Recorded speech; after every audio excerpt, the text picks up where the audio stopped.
electronic systems.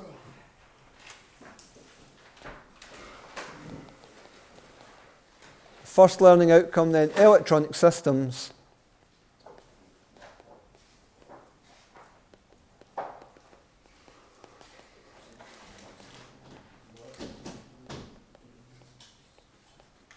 So we discussed earlier on the idea of input, process, and output.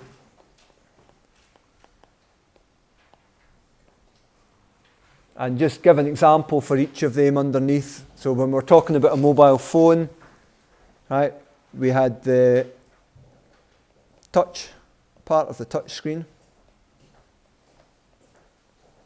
You have what's called the processor, right, which is taking all the kind of signals that you're giving it, and then it outputs it to the main part of the screen.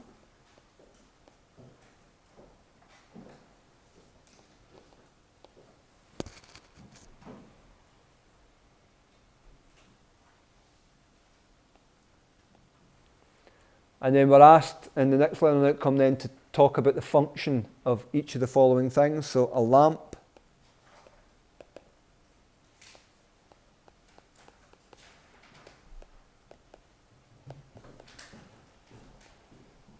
converts electrical energy to light energy.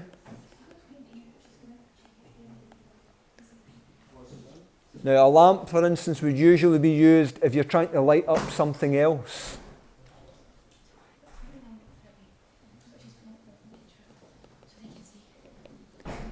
An LED also converts electrical energy to light energy.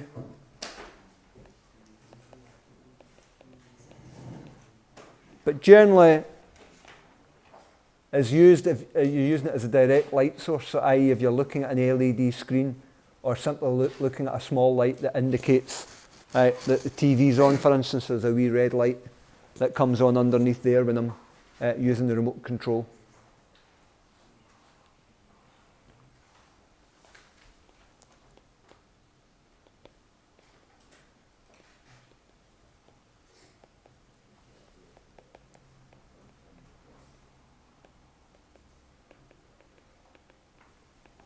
So a motor is used to make things move. It converts electrical energy to kinetic energy.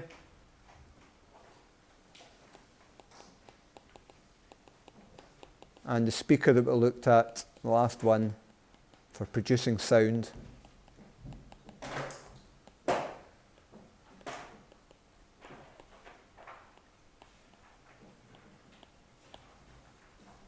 Converts electrical to sound energy.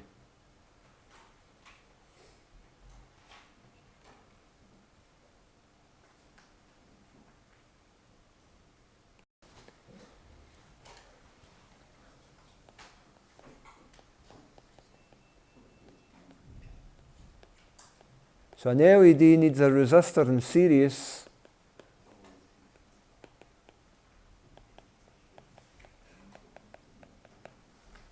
to protect it from large currents.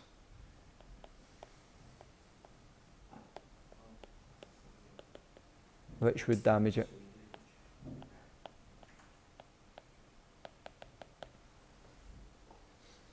And then we do a worked example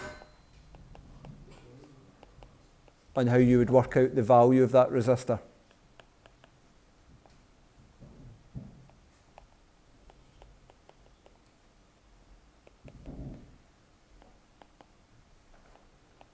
So when you buy an LED, it will have a rating on it, basically a maximum voltage and a maximum current.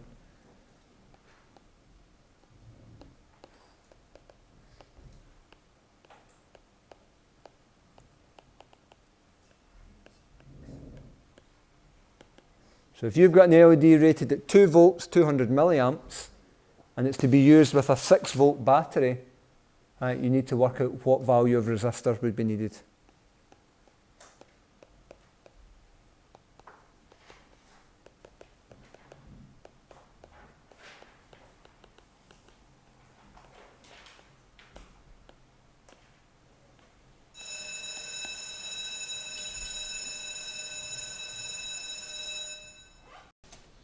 Usually these questions would come with a circuit diagram, but it's always worthwhile drawing one. If they haven't, it can make your working a bit clearer.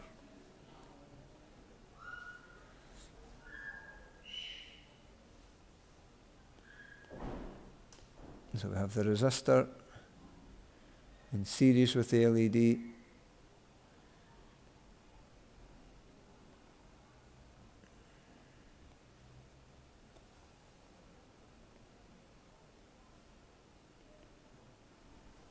And the symbol for the LED, basically the same as a diode, with a couple of arrows coming out of it to indicate it's light emitting.